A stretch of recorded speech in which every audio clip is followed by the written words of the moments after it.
MLA అరవ శ్రీధర్ జనసేన నేతల వల్ల తమకు ప్రాణహాని ఉందని చెప్తోంది బాధితురాలు హర్షవీణ.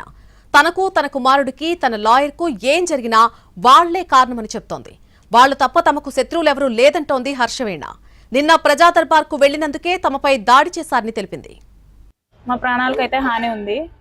మా ప్రాణాలకి ఏం జరిగినా కూడా నాకు, మా లాయర్ గారికి, మా లాయర్ గారి తమ్ముడికి, నా కొడుకు విక్రమాదిత్యకి, నా తమ్ముడు దిలీప్కి ఎటువంటి విధంగా ఎటువంటి ప్రాణహాని జరిగినా, కనీసం ఒంటి మీద ఏదైనా మచ్చబడినా కూడా అది రూపానందరెడ్డి వాళ్ళ దగ్గర నుంచే వస్తుంది, శ్రీధర్ దగ్గర నుంచే వస్తుంది. అపార్ట్ ఫ్రమ్ దట్ మాకు ఎటువంటి శత్రువులు లేరు. తాతంశెట్టి నాగేంద్ర, శ్రీధర్, రూపానందరెడ్డి వాళ్ళ ఫ్యామిలీస్ నుంచి మాత్రమే వస్తుంది. ఇదైతే నేను క్లియర్గా చెప్తున్నాను. నేను వాంటెడ్గానే చెప్తున్నాను. ఎందుకంటే మా మీద దాడి జరిగింది. ఈవెన్ పోలీస్ నోటీస్ ఇచ్చిన తర్వాత కూడా పోలీసులు నోటీస్ ఇచ్చారు, ఏమని కెమెరాస్ ఫిక్స్ చేసుకోండి, మీరు ఇంత ఫైట్ చేస్తున్నారు కదా, కెమెరాస్ ఫిక్స్ చేసుకోండి, ఎంతకైనా మంచిది అనేసి.